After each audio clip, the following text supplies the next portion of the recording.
Hey everybody, welcome into Faith in Football. My name is Neil, and today is our coaches show. What new head coaches, what new OCs are going to shape this year's fantasy draft and fantasy football season? Now, we all know that coaches don't play and we don't get points for coaches. We get points for players.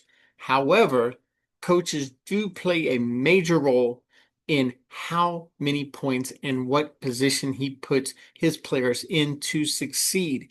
And that's the mark of a truly great coach is knowing your players, having the system that works for those players or having players that work in that system and putting them in the best position to succeed.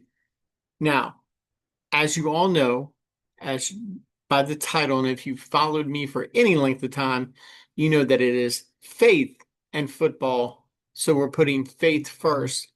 So my question today for you spiritually, who is coaching you?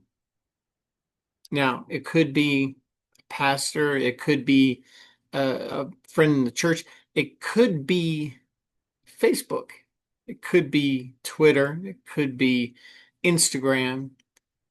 Those are all worldly coaches.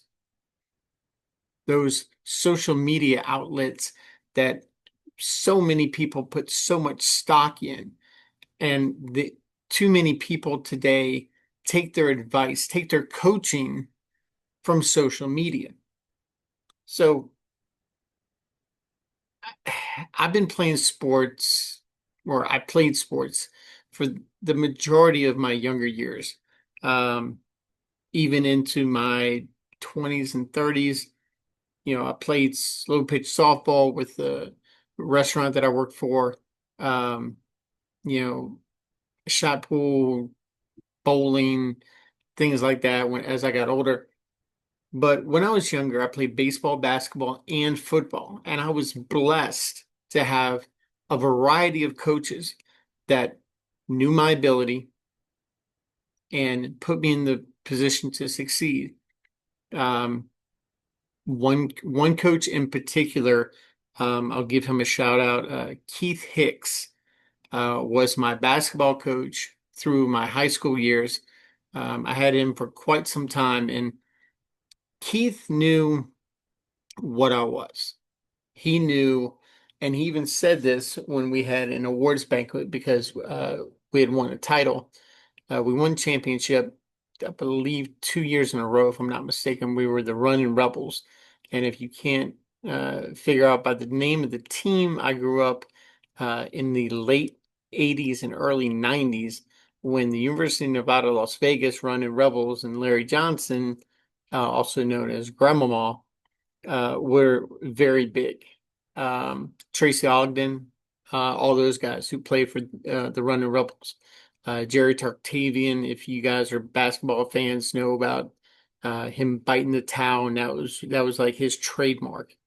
But we wanted to be the Running Rebels, or most of the guys on the team did anyway. I personally am a Duke fan. Let me say that first and foremost. I was a Coach K disciple, loved the whole, um, Danny Ferry, all those guys that came up in, the 90s. But we were the Running Rebels and we won back-to-back titles. I was not an offensive type guy. I wasn't the guy who wanted the ball in his hand at the last second to take that last second shot because I knew it wasn't going to turn out well. And so did my coach. But that was one of the good things about Keith is that he knew where to put who to succeed.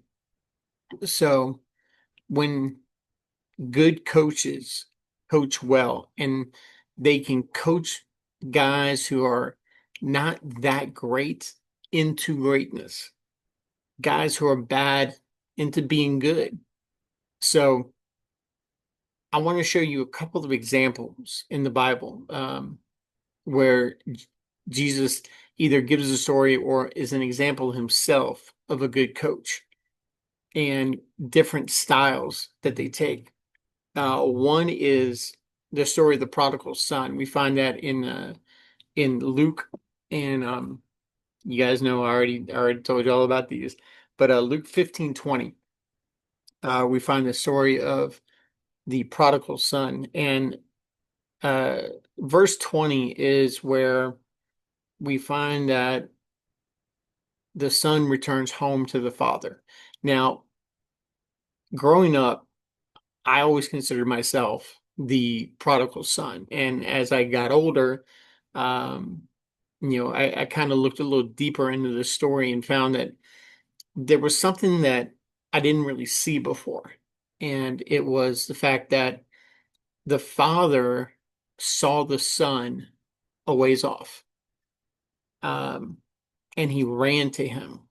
Now, I don't know about you, but unless someone is expecting you back, unless they're looking for you, the father wouldn't have known that the son was even coming back. I mean, it had been years since he had gone. He asked for his inheritance, he got it, he went off, did what he wanted to do, and fell in hard times and had to swallow his pride and come back. He had this story all in his head, this big apology that he was going to give his father. And he actually never had to give it. The father, I'll tell you what, let me just read it. Luke 15, chapter 20 reads like this. So he returned home to his father, and while he was still a long way off, his father saw him coming, filled with love and compassion. He ran to his son, embraced him, and kissed him. Now, I imagine the father just looking down the road and knowing what his son looked like, knowing the body language that he had, knowing that when he was in trouble, how he used to hang his head, how he used to shuffle his feet, how he used to not want to come in because he'd done something wrong and he knew he was going to either get a whooping or a scolding or something like that. I mean, grown up when I did, that's what happened. You got in trouble, you knew punishment was coming, and you knew you had done wrong, so you hung your head and you went in. Now, here's the thing. He had everything with the father that he had, that he needed. He thought differently. He wanted to do his own thing. He wanted to have his own way. So he went off and did what he wanted to do. The father never stopped looking for him to return. He never stopped looking for his son to come back to him. And the same way that a good coach can look at you and know where you need to be, know what kind of words to say to you to get the most out of you, to get you focused, to get you involved, to keep you, even if you're a bench player, to keep you motivated and into being part of the team. So the father was compassionate, and he was looking just like Jesus and just like God our Father is compassionate toward us and continually looks for us to come back from wherever we are, whatever addiction we have, whatever wrong turn we've made. He's looking for us to come back so he can embrace us, so he can put us on the right track, so he can give us the word. I mean, he's already given us the word in the Bible about what to do when, for every instance. If you read the Bible, there's not a single thing in your life that isn't covered in the Bible. Um, if you think you have one, down below, look, if you're new to the channel, welcome. But down at the bottom, hit me up and let me know if you think that there is a part of your life that isn't covered in the Bible, something you've gone through that isn't covered, that doesn't have some kind of instruction in the Bible for you to do better, be better, or get some kind of help or guidance in what you're going through. I challenge you down below, hit me up and we'll walk through it together. Now, in Mark, once again, Mark chapter 9, verse 19, Now, this is where Jesus has been up on the mountain. He's been transfigured. He comes back down. There's a whole bunch of quarreling and arguing and fussing and fighting. And I don't know if any of you have siblings, but I know that when my brother or my sister and I, we would get into it, we would argue. There was like mom, we kind of was like, about mom being upset. Like if mom hardly ever got upset, first of all, but my siblings and I, if we ever got into it, dad just had to holler. And it was usually just, hey, but a lot, I'm not going to do it right now because I might scare somebody. But it was just, hey, and we all knew that that one word was enough to stop any quarrel or any argument. So there was always a frustration within that word that we really didn't want to hear. But the same way I had another coach, um, Jerry Franks. He was with me, coached me in football in high school. Um, and Coach Franks was very strict, very hardcore. He was former Navy coach, if I'm not mistaken, that came to coach us in high school football. So um, he had a very stern way about him. Um, and God can get that stern way. Jesus showed us that there was times when his patience got tested by his disciples, and he showed his displeasure toward his faithless disciples. And if you don't believe me, look in Mark chapter 9, verse 19. After Jesus has come down, there's a father who has brought his son to be healed, and the disciples couldn't do it.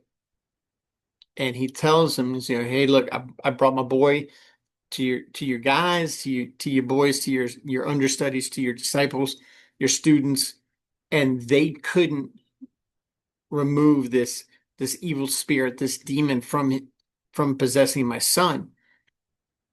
And Jesus looks at his disciples, and this is what he says. It says, Jesus said to them, verse 19, you faithless people, how long must I be with you? How long must I put up with you? Bring the boy to me.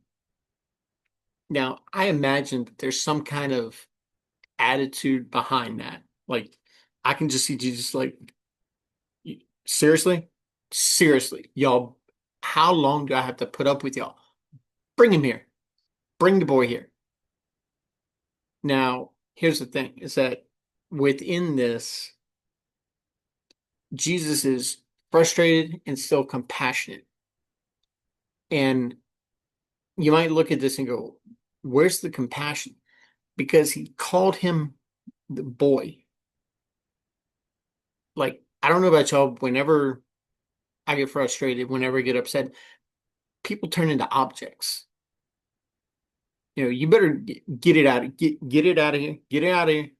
Like that's where we go to sometimes. We get frustrated, we get aggravated, and all of a sudden, people that we're supposed to love and cherish and coach and nurture, they become objects instead of people, instead of human beings, instead of fellow children of God.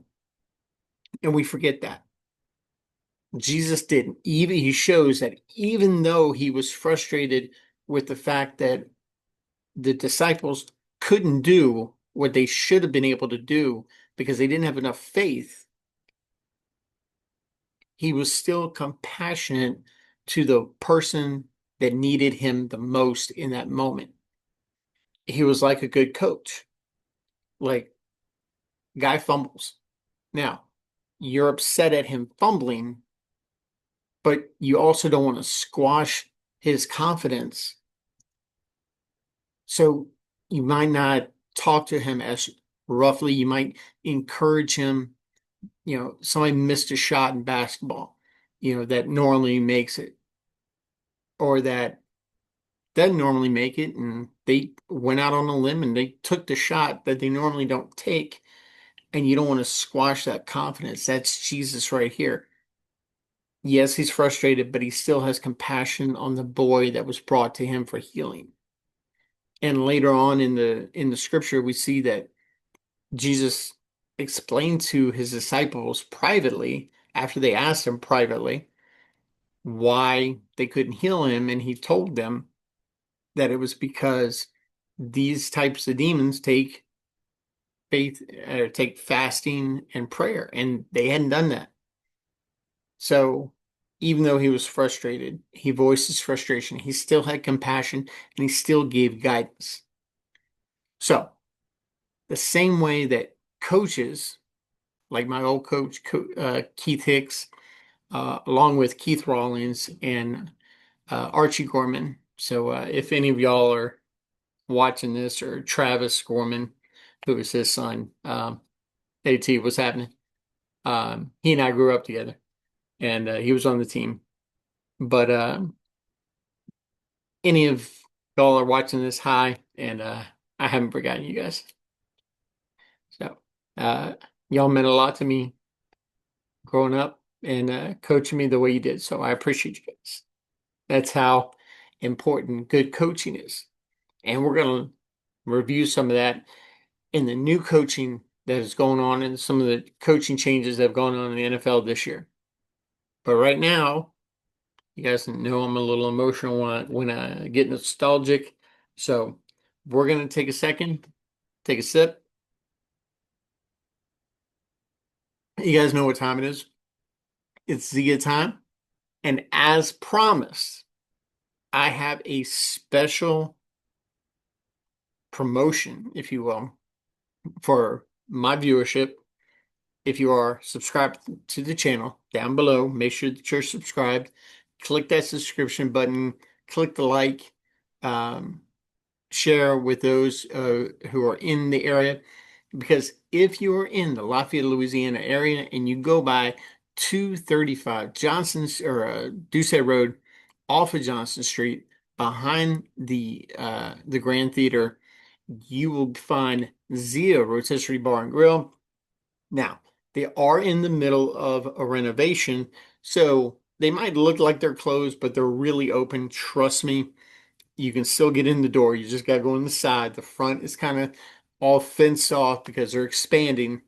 Um, they're adding on to their wonderful bar area, and they're going to be making a whole lot of more room. It's going to be a fabulous place to come and watch the game on Thursday night, Monday night, Sunday night, whenever the games are.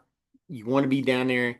And when you go down, make sure you tell them that you heard about them here on Faith and Football and get your free appetizer of your choice. That's right, a free appetizer of your choice. It could be the brand new Kung Pao cauliflower. Look, this stuff is amazing right now. Deep fried cauliflower. It's covered with peanuts, with a Kung Pao seasoning, Kung Pao sauce. They've got onions, uh, bell peppers, jalapenos all over this thing. It is absolutely fabulous. Or if you want to kind of dip in a little bit and see what the ribs are about, you can get a 6 or 4 count rib stack on me to you for free. So guys, go down 235 Ducey Road off of Johnson Street, Lafayette, Louisiana. Tell them that Neil from Faith and Football sent you and you pick up your free appetizer. All right. Now, if you're in the area and you need some catering done, maybe you got a party coming up that you want to have somebody bring the food, you don't want to have to mess with that. They can do that too. Just give them a call, 337-406-0013, and make sure you talk to Andy down at Zia, and they would be more than happy to hook you up with some wonderful offsite. Or if you want to come in and have the party in the back room with a big screen TV, guys, they can do that too. They have an amazing place. That's where we're having our League of Record draft. It's going to be in the back room at Zia. Hopefully, I'll be able to broadcast live from the draft this year. You guys can pick that up and watch us and see what a real in-person draft looks like or should look like when you get together with the buddies and got some great food that's going to be provided. So make sure you tune in for that, but you got to be subscribed. So down the bottom, make sure you subscribe and push that like and share with those you know that you want to get the word out to and need some good fantasy football advice. Now, again, for my sweetest sponsor that I've ever had and probably will ever have on this show, that is none other than Keller's Bakery. I said last episode I was going to be endeavoring to figure out when they were going to reopen. Guess what? They're reopened, and I spoke with ownership. Guys, once again, go down, no purchase necessary.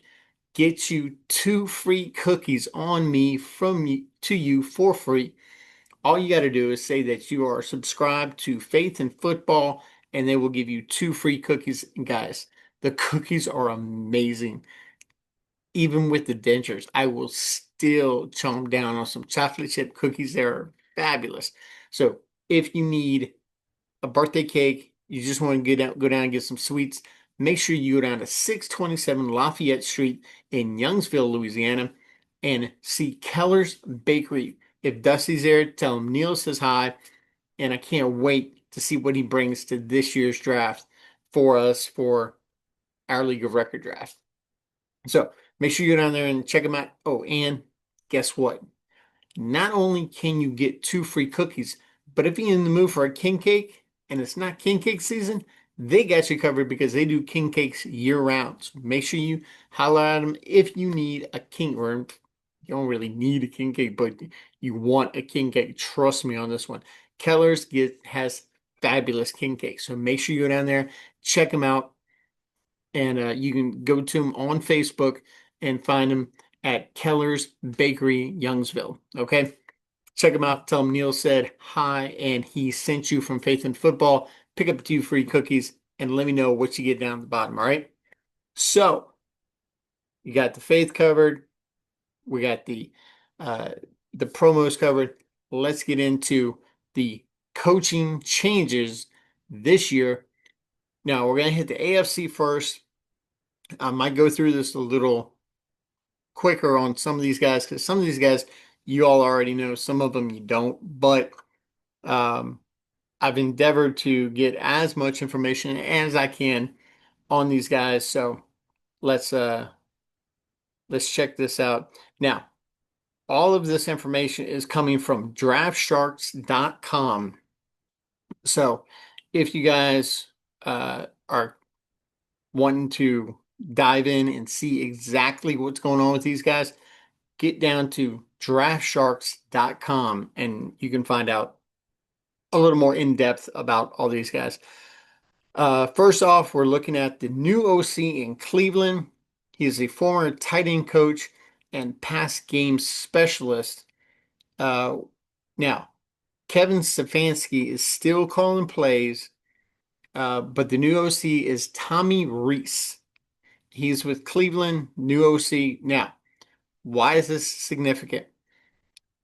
We've got a four-way horse race for the starting quarterback job in Cleveland. Now, I just heard today that now this is Thursday. I'm recording this. You guys are going to see this on Friday. And then I'm going to have another show on Saturday that's going to be rookies. All right. So we're going to talk about that a little later on. But for Friday, this is what we're getting. Shador Sanders is going to be starting right now. Now, personally, for fantasy football, I would much rather Joe Flacco win this job, but we'll see what happens. So, but Tommy Rees, new OC in Cleveland, um, he's in the same system. You're really not going to have too much of a change, but everything that Cleveland is showing us with what they've done in the offseason, they tend to want to run the ball. Um, Quentin Jenkins, who is in a little bit of trouble right now because of a domestic violence dispute that he got down in Florida, if I'm not mistaken. That's kind of put him in a pickle. He still hasn't signed his rookie deal, so technically He's not an NFL employee. I think that they've done this simply so that he doesn't get fined for not being at practice because, hey, can't be at practice if you're not part of the squad, right? So if he hasn't been signed, he can't get punished. So they're kind of seeing how this is going to work out before they get him in the building and on the team. So that's something that you guys are going to have to keep an eye out for in Cleveland. And if you have Judkins on your dynasty squad, or if you're thinking about drafting him in your redraft, um, I don't recommend it. I personally have him on my dynasty squad, so I'm looking a little farther ahead because that's how you look in dynasty. But for redraft, let's wait till things kind of settle down. He might start the year on the commissioner exempt list. Don't know. Um, but with a new OC and putting a new system in, wanting to be more run heavy like Stefanski likes to be, this is going to be a little bit of a change. And Cleveland is supposed to be that good this year. So, yeah. Now, next up, we got a new OC in Houston with the Texans. Um, Now, this guy spent 2 years. His name is Nick Caley. He's spent 2 years as tight end head coach with the Rams, and he was passing game coordinator, um, plus 8 years with Bill Belichick. So this guy, I've got some really high hopes for the passing attack in Houston. CJ Stroud has been glowing about this guy in camp. He's wanted more control at the line of scrimmage to change plays. And all reports last year, when we saw CJ Stroud go from up here to down here, that's what a lot of people are laying the blame on is the fact that he was kind of locked in to whatever the play was. He wasn't given a whole lot of freedom to change plays, to do anything like that. And Larry Tunsil, their left tackle, gone. So it's going to be interesting to say the least. So if Stroud's going to get the ball out of his hands, it's going to be quick, it's going to be often, and with the new OC that's going to want to make his mark, that was with Bill Belichick, with Sean McVay in LA. This is a guy who you definitely want to keep an eye on, and you definitely want to keep watching for the Texans preseason to see how things are panning out. Matter of fact, got games going on tonight. They're probably all over by now. Haven't gotten any updates or anything on it, but check back in tomorrow. We'll see how that goes. Um, Now, the big name right now in the AFC is Liam Cohen. He's a new head coach with the Jags. He was the assistant wide receiver and quarterback coach and OC with the Rams from 2018 2022. And if you remember last year, he was the OC with Tampa. He was the one credited with Baker Mayfield and getting Baker Mayfield um, to a new career best in numbers. If I'm not mistaken, Baker threw for just over 4,000 yards and a ton of touchdowns. So he had career highs in yardage and touchdowns, if I'm not mistaken, last year, thanks in part to William Cohen. Now, Cohen not only gets a new team, but the same team gets a new OC. So now I'm going to put my glasses on for this one. Grant Udunski, the former assistant to the head coach and special projects quarterback and OC, he is now the OC of the Jags.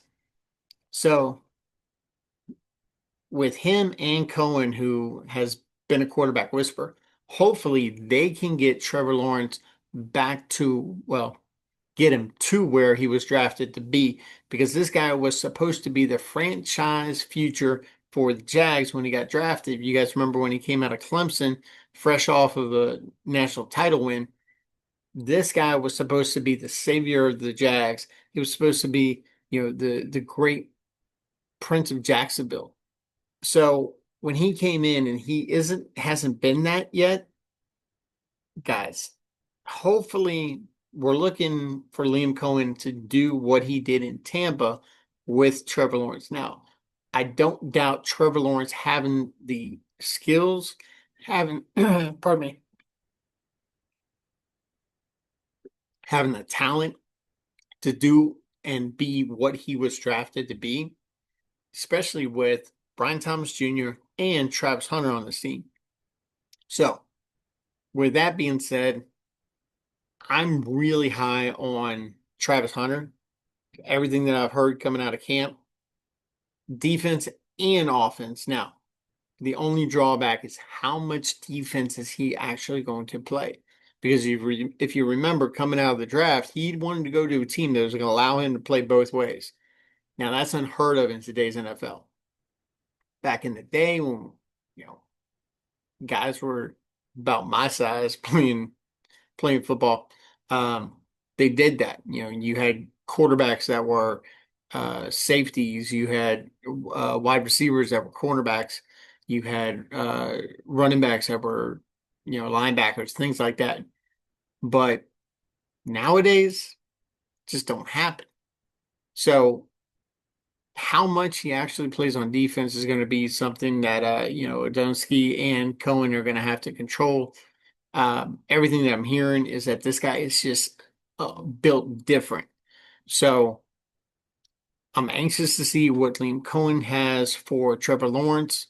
And initially, remember, he wasn't going to go. He wasn't going to leave Tampa. He was going to stay, which would have been the first time in Baker Mayfield's career that he actually had the same OC back-to-back years, because he hasn't had that, I think, since probably high school. So that's something to keep an eye on. Now, we go from the young hotness with Liam Cohen and Odunski to the old men of the group with Pete Carroll and Chip Kelly in Vegas with the Raiders. The Raiders. Okay. Pete Carroll, head coach now of the Las Vegas Raiders, and it's still weird to say that because I really want to say Oakland. And Chip Kelly, another older coach with the Raiders. Now, here's the thing with having Pete Carroll and Chip Kelly knows how to put together an offense, because I remember Chip Kelly from his Oregon days, and I love that offense. That offense was high flying, and they got Geno Smith in the building. Brock Bowers, they picked up last year in the draft. They've got Jacoby Myers and the number one running back in this year's class, Ashton Jeanty. I mean, this dude, he is a first round fantasy running back. Okay. Now, you'll probably be able to get him if you're 10, 11, 12, maybe in the early second round, depending upon how much your league puts on this guy. Now, I'm telling you right now, my personal opinion, Ashton Jeanty could be Saquon Barkley rookie year. That's what I'm hearing all the other analysts say, is that that's the comp and the expectation for Ashton Jeanty. Now, talking about expectations versus reality, I want you guys right now to put a little pin in that, because we're going to have an expectation versus reality top 5 at the position coming up with my nephew Lawson. That's going to be airing next week. So make sure you tune in for that one. Okay. But anyway, with like I said, with Pete Carroll and Chip Kelly, they aren't scared to do crazy stuff. And I can't wait to see, with these many weapons, what they're going to do and what they're going to come up with. So I'm really excited about the Raiders this year. Another team that I'm excited about, and I hate to say this because I wasn't a big Tom Brady fan, so talking positive about the Pats is something that I know I don't like to do, but I will. Mike Vrabel. Some of y'all might remember he was a linebacker with the Patriots. He is now the head coach. And again, another head coach OC combo coming in. Josh McDaniels making a return, I believe, for the third time to the Patriots. Some of you might remember his short stint as the head coach of the Denver Broncos. Um, didn't really work out. He really wasn't mentally ready, I think, or mature enough to take that job. But he was the new hotness. He was under Belichick, and I don't know about you guys, but there aren't a whole lot of guys that were under Belichick that went out and did well on their own as far as a head coach goes. So McDaniels could just be this guy who should be a really good offensive coordinator. Norv Turner was like that because he spent time with Washington and with the Chargers, and he really didn't do a whole lot uh, as a head coach. But when he was with the Cowboys and he was the OC, he did very well. So McDaniels. Now you have Drake May as your new quarterback. You got a couple of new toys there in New England in the draft. Um, Kyle Williams and the rookie running back escapes me right now, but Henderson, Travion Henderson. So those guys, I'm really excited about New England, not only because Mike Vrabel coming in, I think is a perfect fit for what they're wanting to do in New England.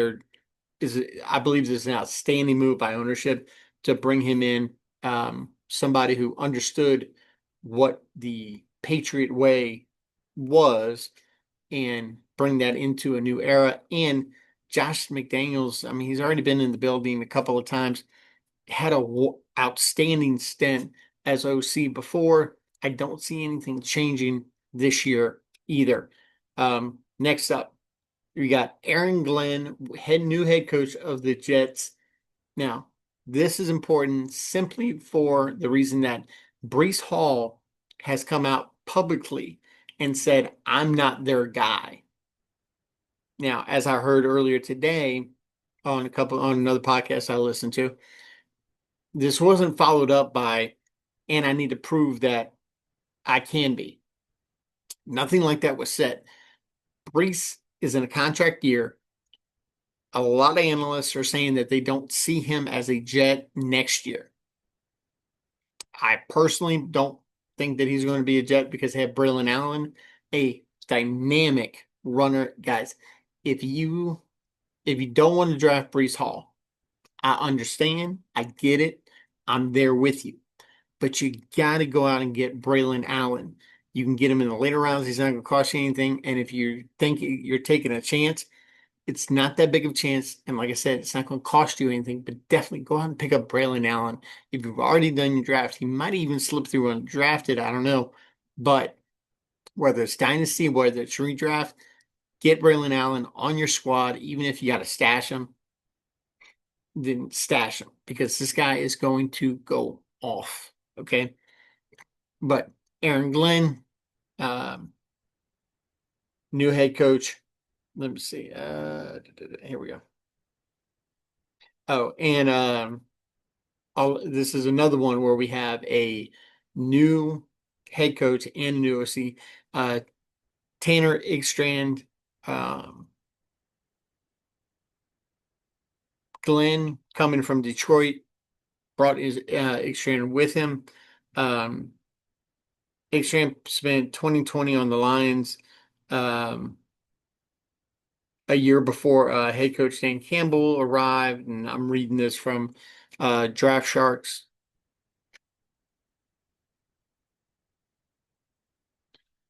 He was the former tight end coach and pass game coordinator. So Glenn and Nick they've already worked together. So that's important for a head coach and OC. They already have familiarity. They know what they want to do. So they might be trying to recreate the offense from Detroit in New York with the Jets. That would be awesome. I would love that. Um, if they can get Garrett Wilson into the Amon-Ra St. Brown role, I would love that. I don't see them having as many weapons as they do in Detroit, but you never know. Taylor Mason, who is let me see if I get this right.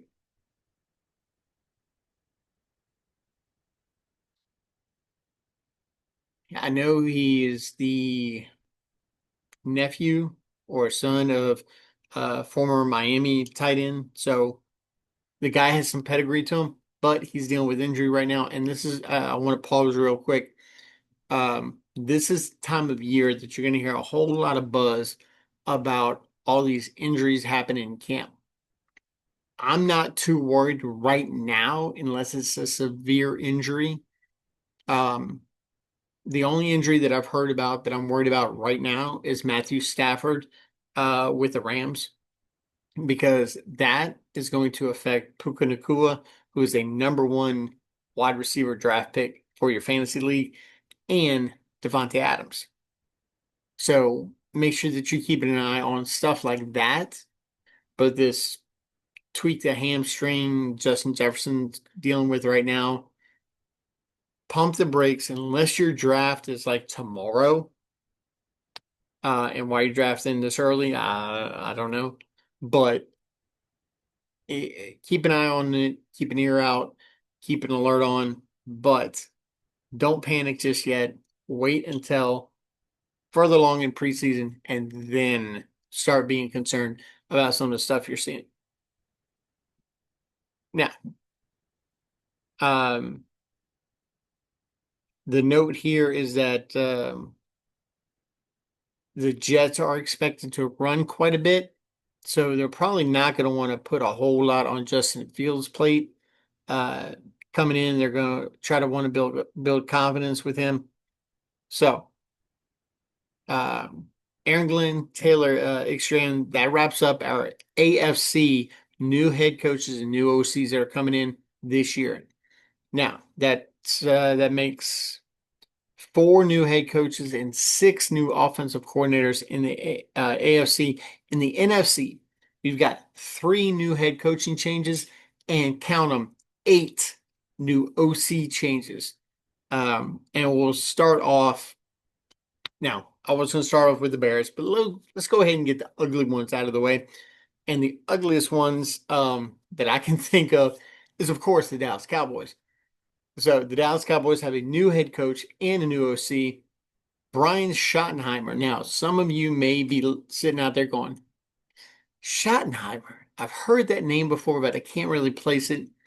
Marty Schottenheimer, former head coach of the San Diego Chargers, former head coach of the Kansas City uh, Chiefs, and former head coach of my Washington Redskins. Um, that's his daddy. So Brian Schottenheimer, head coach of the Dallas Cowboys, and Clayton Adams, new OC of the Dallas Cowboys. I'm perfectly fine with this just for the simple fact that the way that Dallas is running their squad right now, for me being in the NFC East fan base, I'm loving this just for the simple fact that there's not stability here. Micah Parsons went out of town.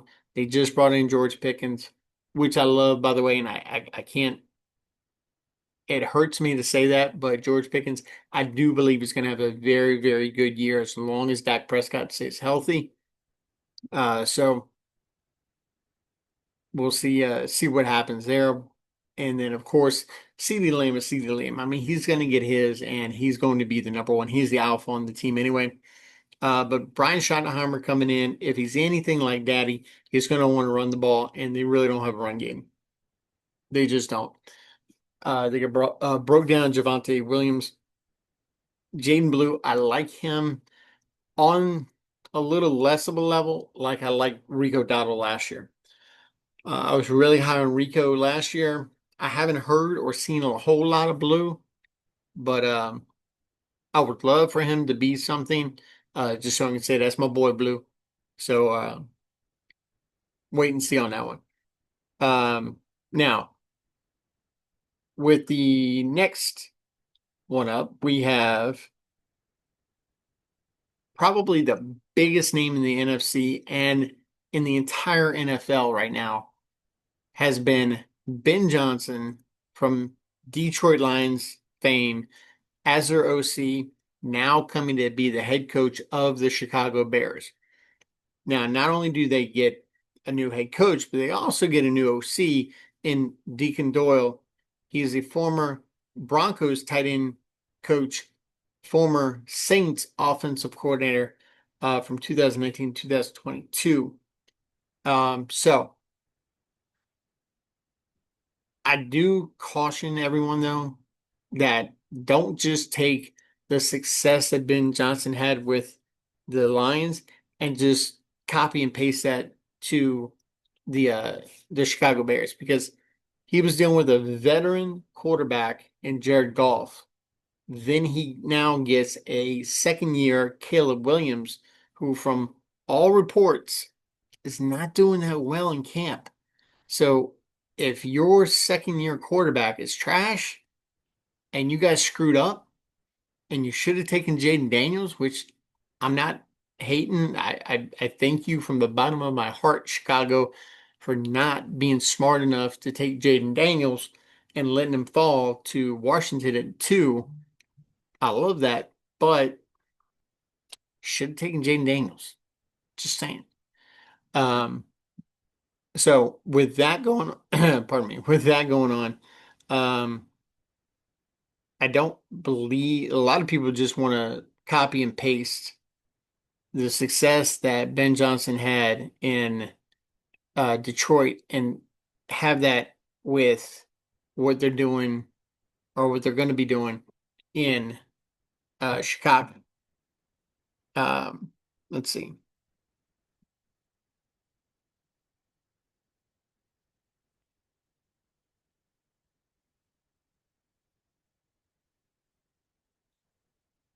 Yeah, I strongly suggest that you guys go to draftsharks.com and check out their articles on these new head coaching changes. Um, as I've said, I'm here to offer my insight, but I don't get paid to do this, so I'm not going to have a whole lot of in-depth statistical analysis. I'm giving you guys my personal view. So, Ben Johnson, Deacon Doyle, new head coach, new OC, caution against copy and pasting Detroit's success to Chicago's success. It's going to be two different things, and there's going to be a learning curve. Okay. Ben Johnson handpicked the Chicago Bears to go be their head coach. He could have left last year and gone any number of places, but he chose to stay, and he said he had unfinished business. They didn't finish the business because they got knocked out by Washington in the playoffs. So now next up, we got uh, John Morton, new. Now, of course, Ben Johnson leaves the Lions.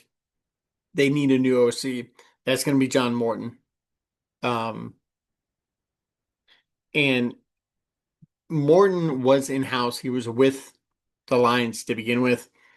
So there's not a whole lot changing there. They're basically going to roll out the same thing with a few tweaks, but there has been talk about having more involvement for Jameson Williams. Hopefully, he's gotten his knucklehead behavior under control and can actually act like a professional now and not have to worry about suspension or, getting hurt or whatever. And hopefully, he can break out year 3. You guys remember he had a gambling issue that he was dealing with year 1 where he got suspended and then he got hurt. And now coming into year 3, hopefully everything can come together. Now, here's the other thing. For all of those wanting to draft Amon-Ra St. Brown in the first round, this is something I'm going to caution against because I don't believe that you can be talking about a breakout year for Jameson Williams and still have Amon-Ra St. Brown be the guy that he was 2 years ago. I don't see it. So now, the one guy I will tell you to probably go after is Jahmyr Gibbs, because we saw last year that with a full workload, with no David Montgomery, this dude put everything on his shoulders and just took the Lions all the way that he could. So he can handle the workload. He's able to handle the workload. David Montgomery is getting older, but he's still got juice. I don't believe that David Montgomery's washed by any means. I don't think he deserves to be as high as he is in some drafts, but he's definitely worth a shot because if something does happen to Jahmyr Gibbs, and David Montgomery's all they got. So next up, we got uh, former offensive coordinator for the Dallas Cowboys, now turned head coach for the New Orleans Saints. Guys, if y'all don't know by now, I am living in Louisiana. So I know a little bit about the Saints, and let me tell you, he's got his hands full with this squad. Okay. You've got no quarterback because the quarterbacks that he has are garbage. The only wide receiver that he has is one concussion away from being out of football entirely in Chris Olave. Now he does have Rashid Rice, but I mean, David, Derek Carr was really the only guy who made this guy something because he kept hyper targeting him down the field. But it's also the guy who got Chris Olave murdered with murder balls. And if you don't know what a murder ball is, that's when the quarterback throws into coverage and endangers the well-being of his wide receiver. So that's basically what happened to Chris Olave. Now, Alvin Kamara, wheels up on Kamara. If he can slip in your draft, round 4, by all means, go get him. Okay. Now, next guy up. Um, here's another team, new head coach, new offensive coordinator, Doug Nussmeier, new offensive coordinator for the Saints. Um, this is going to be painful to watch for Saints fans. Okay. Basically, the field down here in Louisiana is that the Saints are going to be playing for the first round draft pick. So maybe they can get Arch Manning and actually, get some kind of resemblance of a decent offense in here.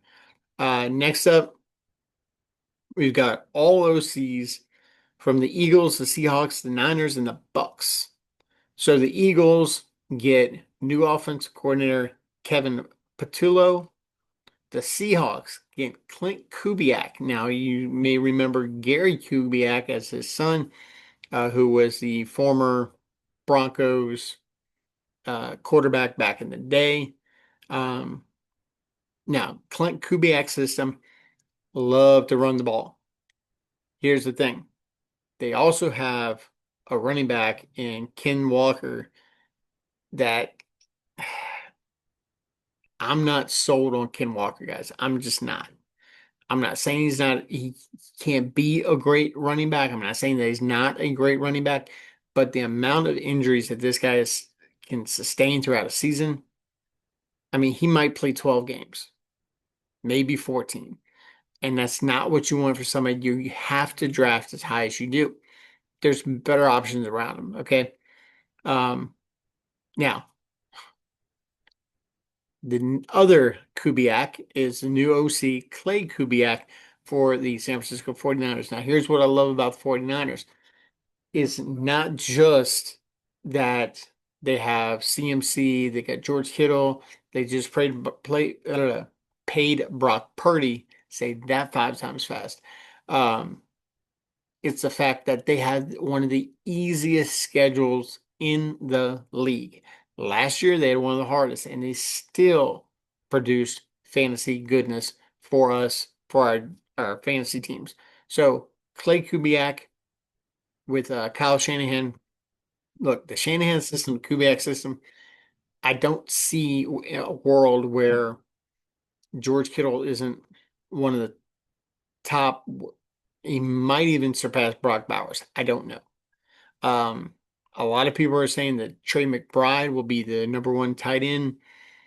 I wouldn't be surprised if just on sheer volume and necessity that it's George Kittle, but that's just me. Um, Next up, of course, Liam Cohen leaves Tampa. They have to find somebody. So John Grizzard uh, is a new OC for the Bucks. Again, guys, if you want to go in depth with any of these guys, you want to see a little more breakdown, go to draftsharks.com and just punch in uh, new quarterback or new OCs and head coaches, and it will pop up that article. It is absolutely phenomenal reading. So make sure you go and check them out. Um, Guys, this is what I'm here for. I'm here to help direct you guys. I'm here to coach you guys. So if you need some tips, some tricks, things like that, down at the bottom, hit me up. Let me know what you're worried about, what you're struggling with, whether it be football, spiritual, whatever the case may be. If I don't have the answer, we'll work together to find one. Okay. So guys, that's it for this edition of Faith in Football. So, but before I let you go, I want to remind you of a couple things. One, don't forget your promotion at Zia. Mention Faith in Football and get your free appetizer. And at Keller's Bakery, 627 Lafayette Street in Youngsville, Louisiana. Mention Faith in Football and get you 2 free cookies. Make sure you go down there and see Dusty at Keller's Bakery. And if you need to, give a call to Zia 337-406-0013 for your catering and to-go needs. Okay. Now, guys, next episode, we're going to be talking rookies and we're going to be talking about how Jesus actually preferred the rookies to the vets. But more about that next time. So make sure you guys are subscribed down bottom. You know when new content drops. And don't forget, I got a bunch of guests coming up because this coming week, after these 2 episodes air, I'm going to have my boy Thomas is going to be on here. We're going to be talking top 10 players to avoid. He's got 5, I got 5, based on ADP. We're going to be talking that. And then right after that episode is my episode is expectations versus reality with my nephew Lawson. So guys, we'll see you next time on Faith in Football. And I want you to remember, football is good, but God is greater. We'll see you guys next time on Faith in Football. God bless.